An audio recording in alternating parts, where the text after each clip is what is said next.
Y si te dijera que hay otros infiernos anteriores al de la Biblia, por lo general solemos hablar de este horrible lugar con las descripciones que nos da el texto bíblico, pero debes saber que existen otras religiones mucho más antiguas que también tienen su propia versión del infierno. En este video daremos un recorrido por los mitos y leyendas del mundo de nuestros ancestros para que conozcas los enigmáticos lugares a donde dicen que terminan las almas condenadas. ¿Serán diferentes al del mundo del Satanás bíblico? Mi nombre es Andrei Viarens y te invito a que te quedes hasta el final, pero antes suscríbete y déjame un me gusta. Ya comenzamos. Entre los reinos del inframundo más conocidos, de seguro que de los más populares es el de Egipto antiguo. Pero claro, entre tanta pirámide y sarcófagos y momias, de seguro que no tenemos la información suficiente acerca de este inquietante lugar.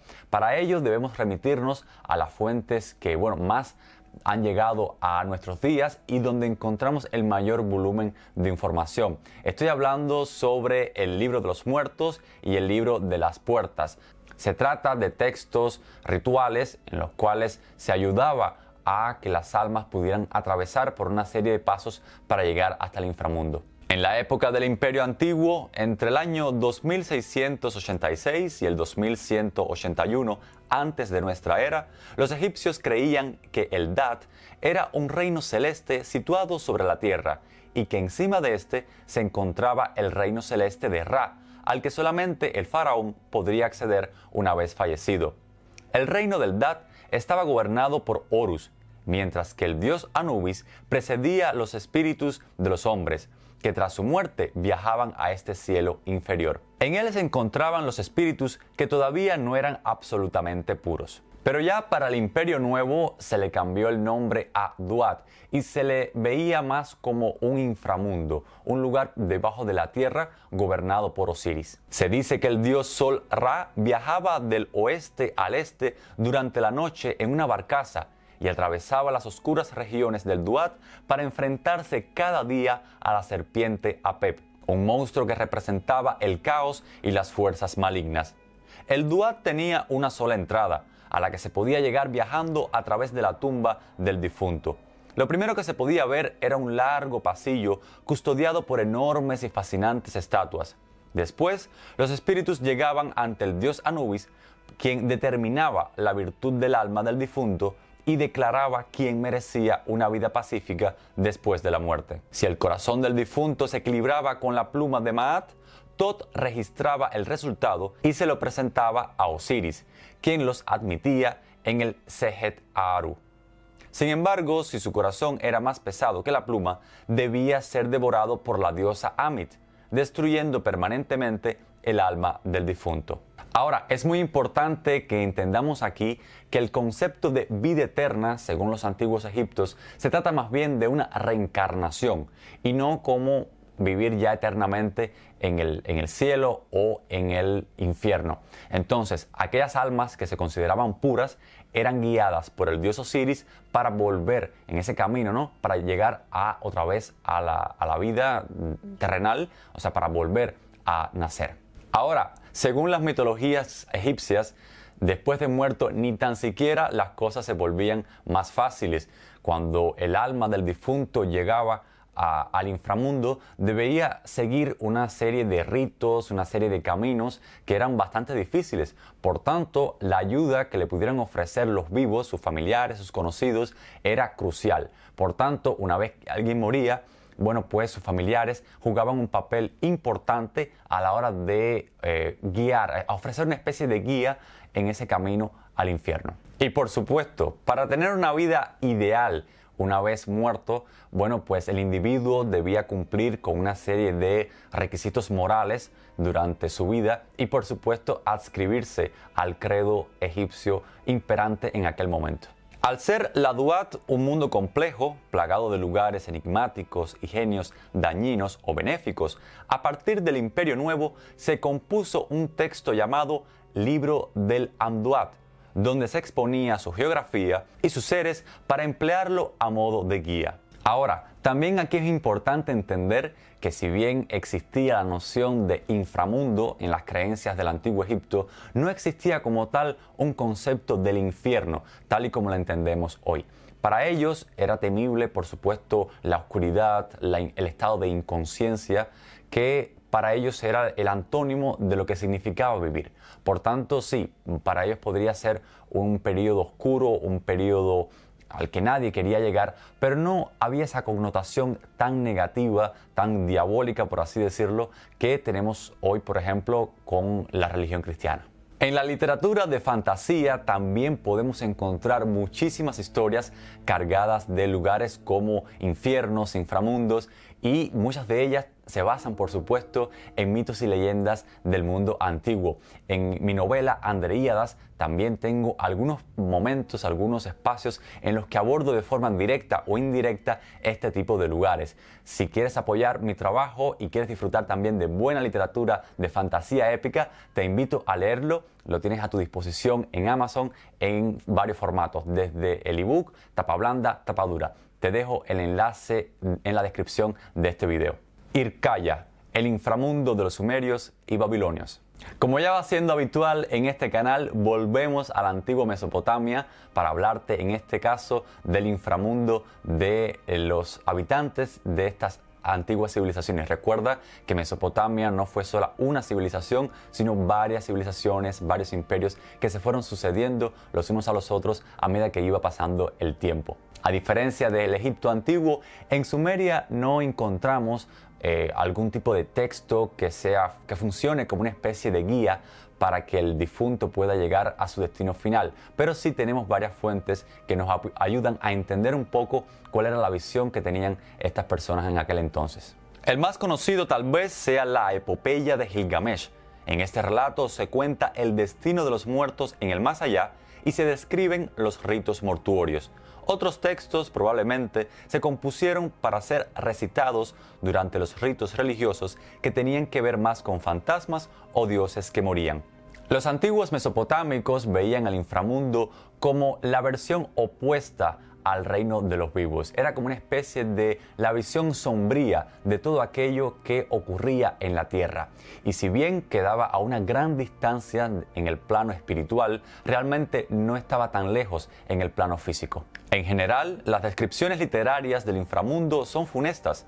Se describe como una oscura tierra sin retorno y la casa que nadie abandona tras entrar, con polvo en la puerta y en el cerrojo. Lo entendían como un lugar que no contiene ni grandes miserias ni grandes alegrías. Es más bien una versión insípida de la vida en la tierra. Una de las representaciones más vívidas del inframundo describe una gran ciudad subterránea protegida por 7 murallas y puertas, donde residen los espíritus de los muertos.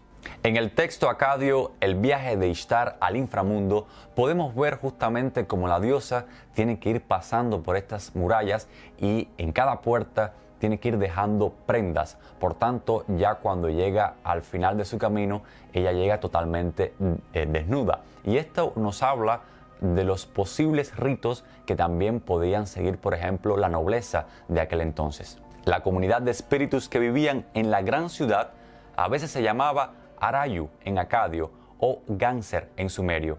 Ganser también es un nombre para el inframundo y una entrada al mismo. En paralelo a la idea mesopotámica de la autoridad divina en el cielo y la tierra, el reino de los muertos estaba gobernado por deidades específicas con un orden jerárquico y un jefe supremo a la cabeza. En los textos más antiguos, la diosa Ereshkigal, la señora de la gran tierra, era la reina del inframundo.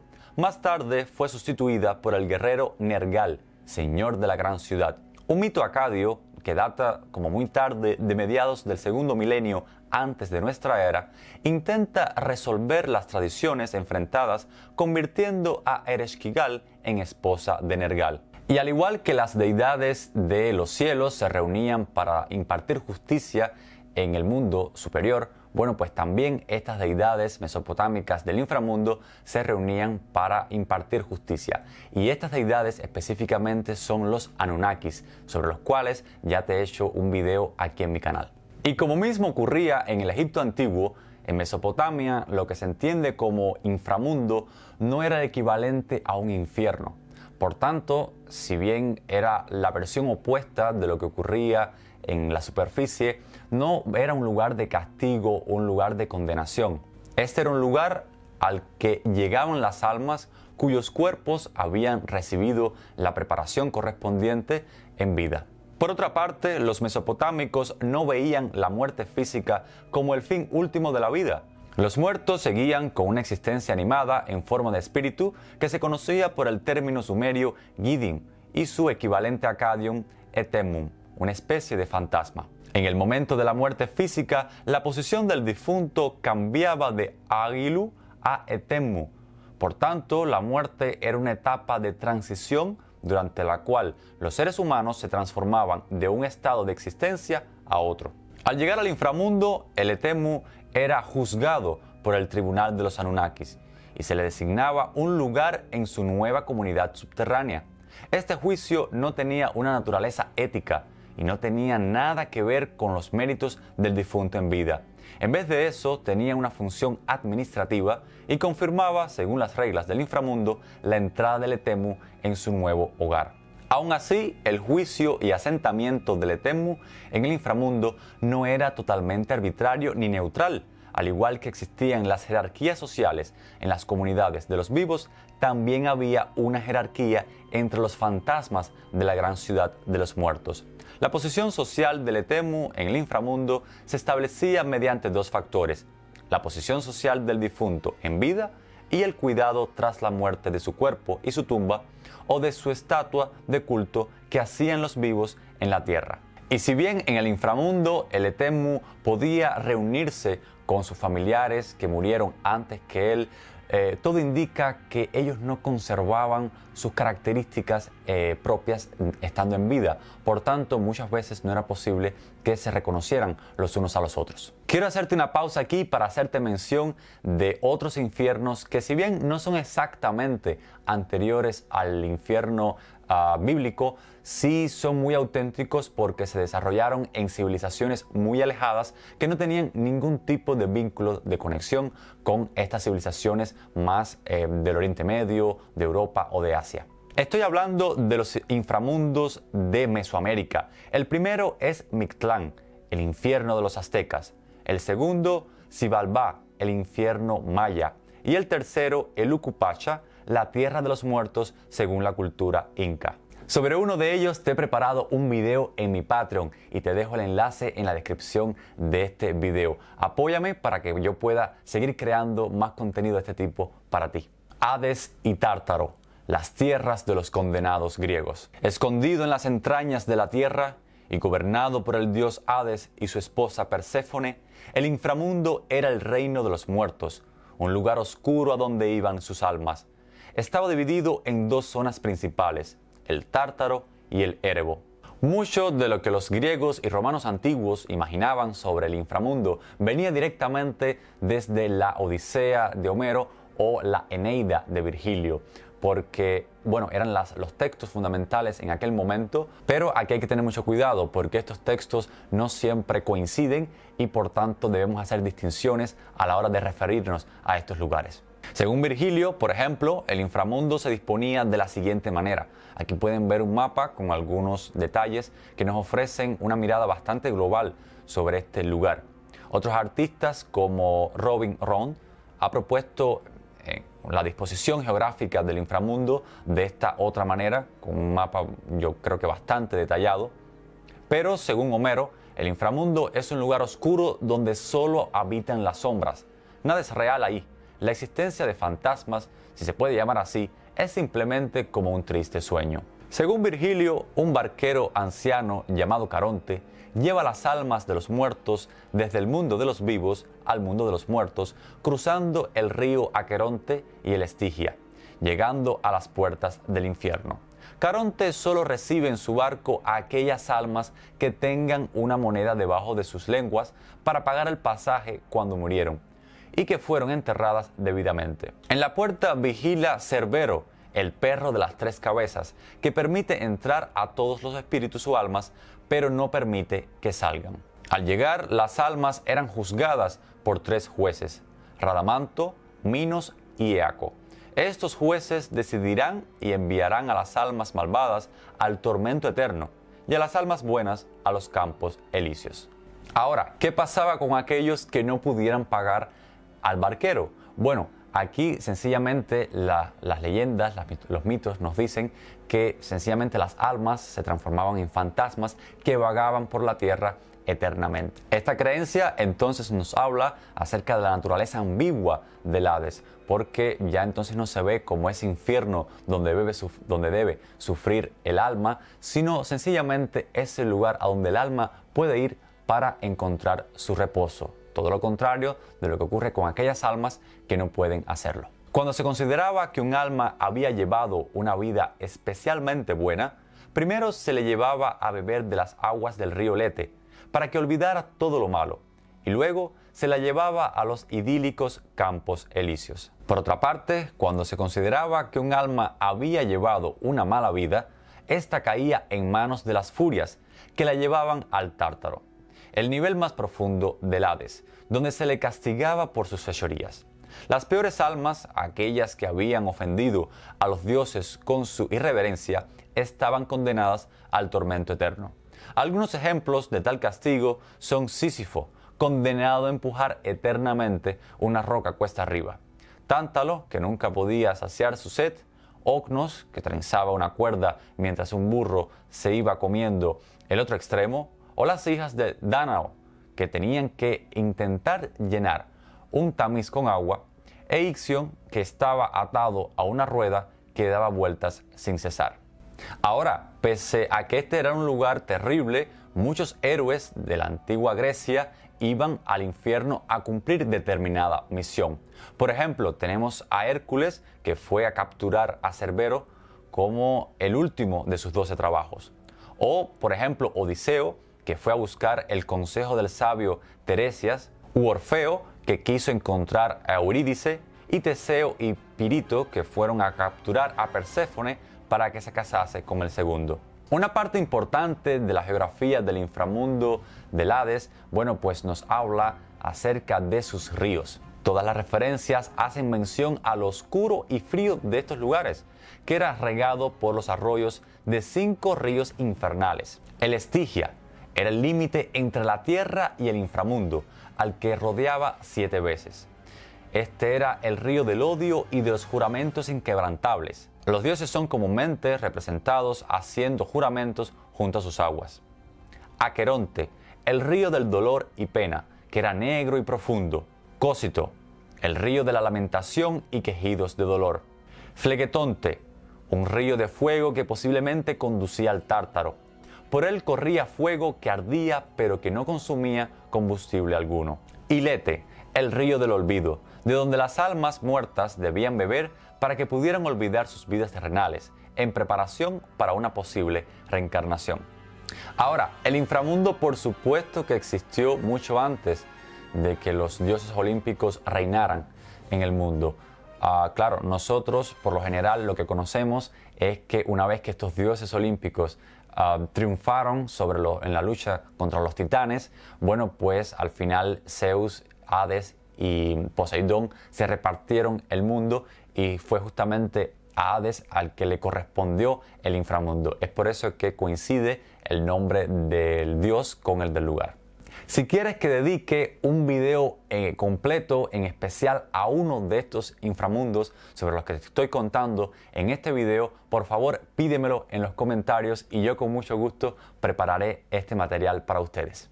Di Yu, el suelo infernal de la mitología china.